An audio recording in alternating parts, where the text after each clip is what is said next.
வணக்கம். நம்ம நிது ஹேண்ட்கிராஃப்ட் சேனலில் இன்றைக்கி இன்ஸ்டன்ட் பிரியாணி மசாலா கிட்டு வச்சு பிரியாணி செஞ்சு ரிவ்யூ பார்க்க போகிறோம் எப்படி இருக்குன்ட்டு.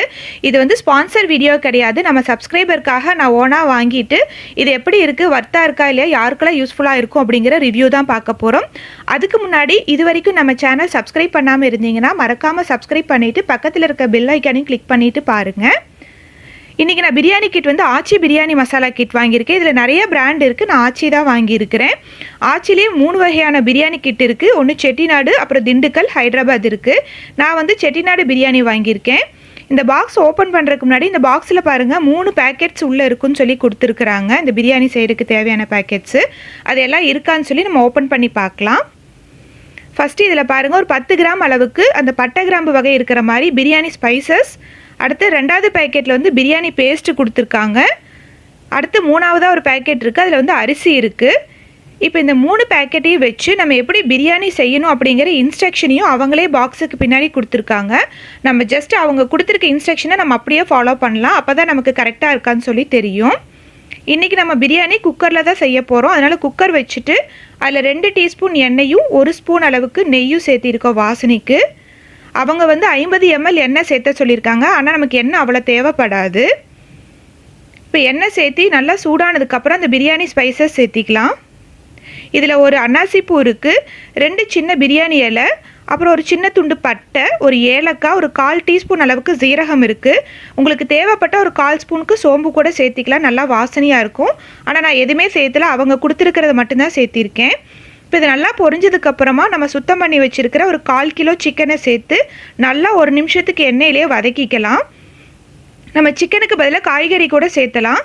இதில் வந்து 1/4 கிலோலேருந்து 1/2 கிலோ வரைக்கும் சிக்கன் சேர்த்தலான்னு சொல்லி கொடுத்துருக்காங்க. நான் 1/4 கிலோ அரிசிக்கு 1/4 கிலோ சிக்கன் சேர்த்து 1 நிமிஷம் நல்லா வதக்கி விட்டுட்டு அப்புறம் அவங்க கொடுத்துருக்க இந்த பிரியாணி பேஸ்ட்டை இப்போ இதில் சேர்த்திக்கலாம். இந்த பிரியாணி பேஸ்ட்லேயே பாருங்கள் எண்ணெய் அப்புறம் பிரியாணி மசாலா எல்லாமே இருக்குது. அதனால தான் நான் எண்ணெய் வந்து ஃபஸ்ட்டு கம்மியாக சேர்த்திருக்கோம். இப்போ இது சிக்கன் கூட நல்லா கோட் ஆகிற மாதிரி மிக்ஸ் பண்ணிக்கலாம். அதுக்கப்புறம் இதை மூடி வச்சு ஒரு 5 நிமிஷம் வேக விடலாம். நம்ம தண்ணி எதுவுமே சேர்த்த போகிறதில்ல. சிக்கன்லேருந்தே தண்ணி கொஞ்சம் வரும். உங்களுக்கு சப்போஸ் அடி பிடிக்கிற மாதிரி இருந்தால் லைட்டாக தண்ணி தெளித்து விட்டுக்கோங்க. அப்பப்போ ஓப்பன் பண்ணி கிளறி விட்டுக்கோங்க, இல்லைன்னா அடியில் ஒட்டிடும். இது வேகிறதுக்குள்ளே நம்ம அரிசியை வந்து கழுவி எடுத்துக்கலாம். இவங்க ஒரு 250 கிராம், அதாவது 1/4 கிலோ அளவுக்கு பாசுமதி அரிசி கொடுத்துருக்காங்க. இதுலேயே ஒரு 5 கிராம்பும் இருக்குது. இப்போ இது எல்லாத்தையும் நல்லா கழுவிட்டு வந்துடலாம். கழுவிட்டு இப்போ அரிசியை சிக்கன் கூட சேர்த்திட்டு நல்லா மிக்ஸ் பண்ணி விட்டுக்கலாம். பாருங்கள், சிக்கன்லேருந்து விட்ட தண்ணி தான், நான் அடிஷ்னலாக தண்ணி எதுவுமே சேர்த்தலை. இப்போ அரிசி சேர்த்து நல்லா கலந்து விட்டுட்டு நம்ம தண்ணி சேர்த்திக்கலாம். 250 கிராம் அரிசிக்கு 450 ml தண்ணி சேர்த்தணும். நமக்கு அளக்கறதுக்கு எம்எல் கணக்கு தெரியல அப்படின்னா டம்ளரில் கூட அளந்துக்கலாம். நான் வந்து இந்த டம்ளருக்கு 1.5 டம்ளர் அரிசி இருந்துச்சு, அதுக்கு 2 டம்ளர் தண்ணி சேர்த்திருக்கேன். அந்த 2 டம்ளர் தண்ணி 450 ml சரியாக இருந்துச்சு. இப்போ தண்ணி சேர்த்து இதை ஒரு முறை நல்லா கலந்து விட்டு ஒரு கொதி வரட்டும். உங்களுக்கு வாசனைக்கு வேணும்னா புதினா கொத்தமல்லி சேர்த்திக்கலாம். நான் எதுவுமே சேர்த்தலை. அப்போ தான் நமக்கு கரெக்டாக இருக்கான்னு சொல்லி நம்ம தெரிஞ்சுக்க முடியுங்கிறதுக்காக நான் அடிஷ்னலாக எதுவும் சேர்த்தலை. இப்போ ஒரு கொதி வந்துருச்சு. இப்போ குக்கரை மூடி வச்சு ஒரு 3 விசில் விட்டு எடுத்துக்கலாம். இப்போ 3 விசில் வந்து ஸ்டீமும் அடங்கிடுச்சு. ஓப்பன் பண்ணலாம். செம்ம வாசனையாக இருக்குது. அந்த பிரியாணியோட ஃப்ளேவர் நல்லா தெரியுது. இப்போ இது நல்லா கலந்து விட்டுறலாம், அரிசி எதுவும் உடையாத மாதிரி. பாருங்கள், அவங்க கொடுத்துருக்க இன்ஸ்ட்ரக்ஷனை நம்ம கரெக்டாக ஃபாலோ பண்ணாலே அரிசி உடையாமல் நல்லா குலையாமல் சூப்பராக உதிர வந்திருக்கு. அந்த செட்டிநாடு பிரியாணியோட கலரும் ரொம்ப சூப்பராக வந்திருக்கு. சிக்கன் எல்லாம் கூட சூப்பராக வந்திருக்கு பாருங்கள். இப்போ நம்ம சாப்பிட்டு பார்க்கலாம். டேஸ்ட்டாக இருந்துச்சுன்னா உண்மையிலே பேச்சுலர்ஸ்க்குலாம் ரொம்ப யூஸ்ஃபுல்லாக இருக்கும். பேச்சுலர்ஸ்க்கு மட்டும் இல்லை, நம்ம எல்லாத்துக்குமே இன்ஸ்டண்ட்டாக செய்கிறதுக்கு யூஸ்ஃபுல்லாக இருக்கும்.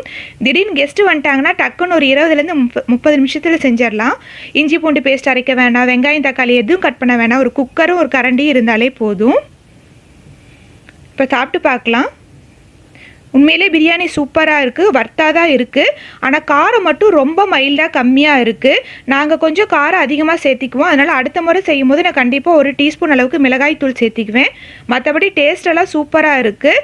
இது எனக்கு பர்சனலாக ரொம்ப பிடிச்சிருக்கு. நீங்களும் ட்ரை பண்ணி பார்த்துட்டு உங்களுக்கு பிடிச்சிருக்காங்கிற கமெண்ட்ஸை கமெண்ட் பாக்ஸில் போஸ்ட் பண்ணுங்கள். இந்த வீடியோ உங்களுக்கு பிடிச்சிருந்துச்சுன்னா லைக் அண்ட் ஷேர் பண்ணுங்கள். தேங்க்யூ.